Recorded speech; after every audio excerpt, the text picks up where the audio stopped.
Assalamualaikum warahmatullahi wabarakatuh. Kembali lagi di Kauza Web ID. Pada video tutorial kali ini kita akan membahas tentang PHP. PHP adalah PHP Hypertext Preprocessing, yaitu sebuah bahasa pemrograman yang biasa digunakan untuk membuat backend sebuah website.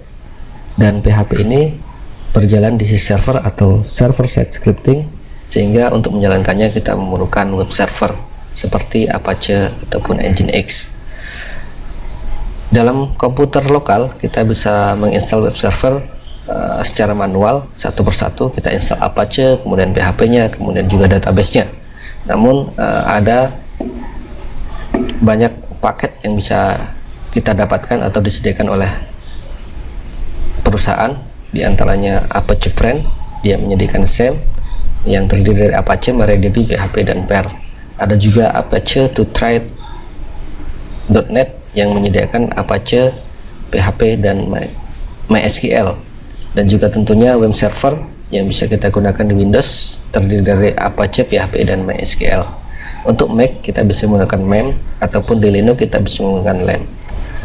Di video tutorial sebelumnya saya sudah menyertakan bagaimana cara menginstal web server di komputer kita, baik secara manual maupun menggunakan SAM. Baiklah, langsung saja kita mengenal lebih jauh tentang PHP. Keunggulan PHP ini adalah dia bisa mengenerate halaman secara dinamis. Jadi ketika kita ingin membuat sebuah halaman yang terdiri daripada konten-konten, terdiri dari banyak konten, misalkan halaman 1 sampai 100, maka kita cukup menggunakan satu file PHP saja dengan mengintegrasikan dengan database. Tentunya itu bisa kita lakukan dengan PHP. Kemudian juga yang tidak kalah penting daripada PHP adalah bisa memanage file. Dia bisa membuka file, membaca file, menghapus file, mengedit file, dan memindahkan file. Jadi dalam hal mengalokasikan ataupun memanage file, PHP bisa memanagenya dengan baik. Kemudian juga PHP bisa digunakan untuk mengumpulkan data, bisa menggunakan CLI dan lain sebagainya dengan mengumpulkan data dari website-website lain. Kemudian juga PHP bisa mengirim dan menerima coki sebagai manajemen user ketika kita melakukan pemrograman untuk membuat halaman admin dan sebagainya. Dan tak kalah penting adalah interaksi PHP dengan database, yang mana kita bisa menggunakan create, update, dan delete dalam fungsi-fungsi PHP. Yang terakhir, kita bisa menggunakan enkripsi dalam PHP sehingga keamanan dan kenyamanan daripada website kita terjamin oleh enkripsi tersebut. Kemudian mengapa kita harus menggunakan PHP? Salah satunya yang tentu menjadi alasan utama adalah PHP ini mendukung banyak platform, cross platform, artinya dia bisa berjalan di berbagai OS, bisa di Windows, Linux, maupun Mac, dan lain sebagainya. Kemudian juga tentunya PHP ini mempunyai lisensi yang gratis, ya, jadi kita bisa mendapatkannya secara cuma-cuma dan kita bisa kembangkan secara bebas untuk mendapatkan performa yang kita inginkan. Kemudian yang tidak kalah penting juga adalah PHP ini mendukung banyak database.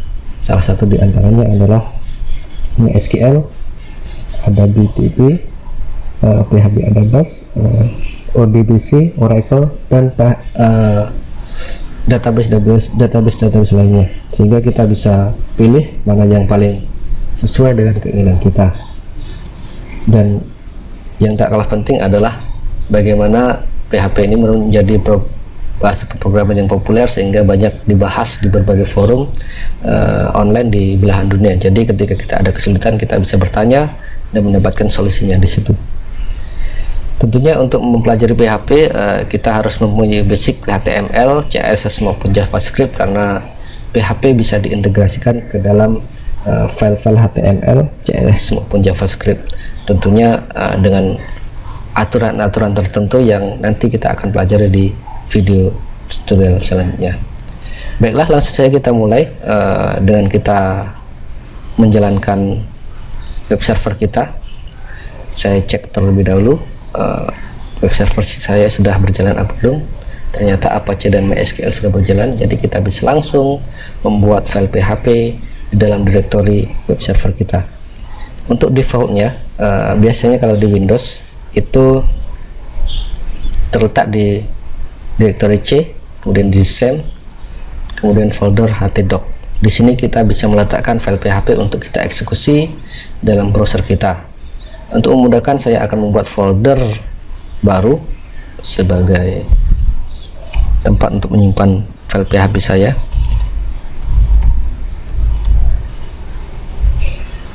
Di sini saya akan meletakkan di belajar PHP. Kita bisa membuat file di sini. Saya akan menggunakan atom untuk membuat file di folder ini. Oke, saya akan buat file baru, belajar.php.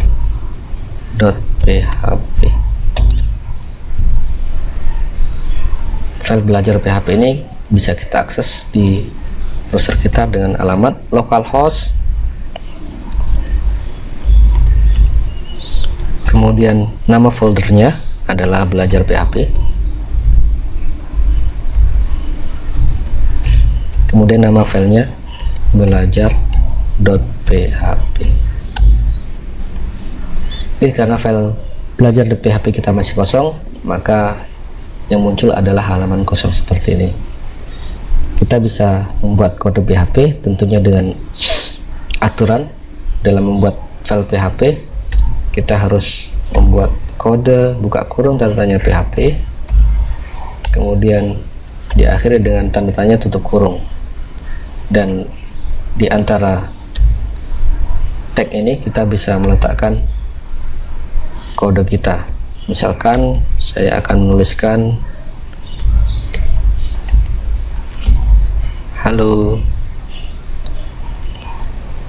maka setelah dieksekusi di web browser maka dia akan menjadi seperti ini, tertulis halo. Demikian permulaan ataupun awalan daripada kita belajar PHP ini. Semoga kita akan dapatkan materi yang lebih rinci lagi di pertemuan video tutorial berikutnya.